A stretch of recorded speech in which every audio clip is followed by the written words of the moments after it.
ರುದ್ರನಕಟ್ಟೆ ಇಲ್ಲಿ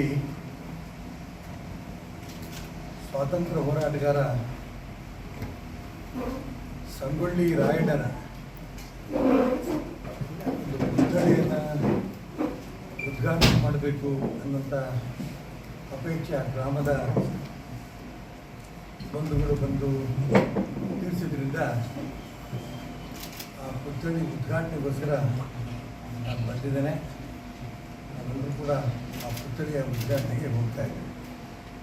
ಈ ಮಧ್ಯೆ ಪತ್ರಕರ್ತರಿದ್ದೀರಿ, ತಮ್ಮ ಜೊತೆಗೆ ನನಗೆ ವಿಚಾರವನ್ನು ಹಂಚ್ಕೋಬೇಕು ಅನ್ನೋದು ಉದ್ದೇಶದಿಂದ ನಿಮ್ಮ ಜೊತೆ ನಾನು ನಿಂತಿದ್ದೇನೆ.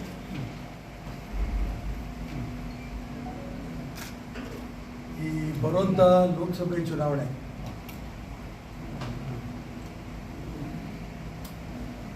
ಒಂದು ರೀತಿಯ ವಿಶ್ವದ ಗಮನವನ್ನೇ ಸೆಳೆಯುತ್ತೆ.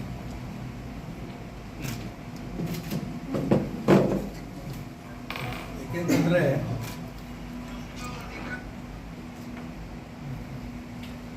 ನರೇಂದ್ರ ಮೋದಿ ಪ್ರಧಾನಮಂತ್ರಿ ಆದ ನಂತರ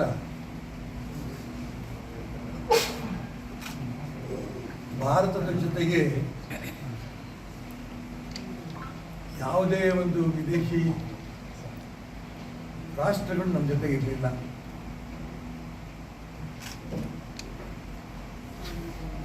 ಅಂದರೆ ಇವತ್ತು ಸ್ನೇಹ ವಿಶ್ವಾಸದಿಂದ ಇಡೀ ಪ್ರಪಂಚದ ಎಲ್ಲ ರಾಷ್ಟ್ರಗಳು, ಮುಸಲ್ಮಾನ್ ರಾಷ್ಟ್ರಗಳಿರ್ಬೋದು, ಕ್ರಿಶ್ಚಿಯನ್ ರಾಷ್ಟ್ರಗಳಿರ್ಬೋದು, ಅವರೆಲ್ಲರೂ ಕೂಡ ಇವತ್ತು ನರೇಂದ್ರ ಮೋದಿ ಅವ್ರನ್ನ ಒಬ್ಬ ಅಣ್ಣನೋ ತಮ್ಮನೋ ಅನ್ನೋ ರೂಪದಲ್ಲಿ ಭಾವಿಸಿದ್ದು ವಿಶ್ವನಾಯಕ ಆಗಿದ್ದಾರೆ. ಇಂಥ ಸಂದರ್ಭದಲ್ಲಿ ಭಾರತೀಯ ಸಂಸ್ಕೃತಿಯ ಒಂದು ಪ್ರಭಾವಕ್ಕೂ ಕೂಡ ವಿಶ್ವ ಹೊಂದಿಕೊಂಡಿದೆ.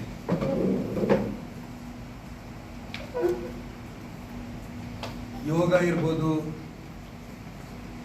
ಇಡೀ ವಿಶ್ವದಾದ್ಯಂತ ಪ್ರಸಾರ ಆಗ್ತಾ ಇದೆ. ಕೋವಿಡ್ ಸಂದರ್ಭದಲ್ಲಿ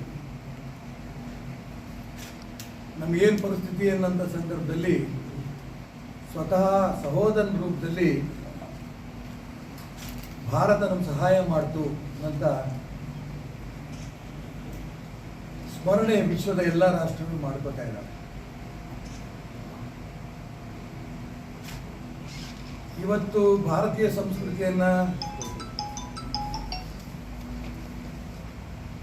ದೇಶದ ಎಲ್ಲ ಭಾಗದಲ್ಲೂ ಕೂಡ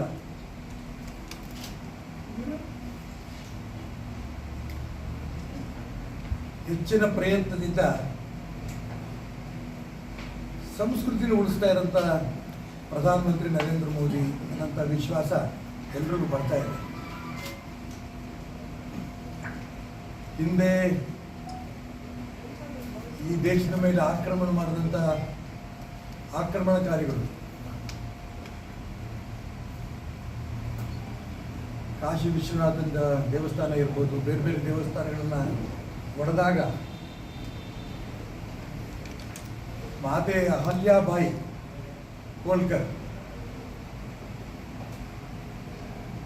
ಸಣ್ಣ ಸಣ್ಣ ದೇವಸ್ಥಾನಗಳನ್ನು ಆ ಸಂದರ್ಭದಲ್ಲಿ ಕಟ್ಟಿದ್ದೆಲ್ಲರೂ ಗೊತ್ತಿದೆ.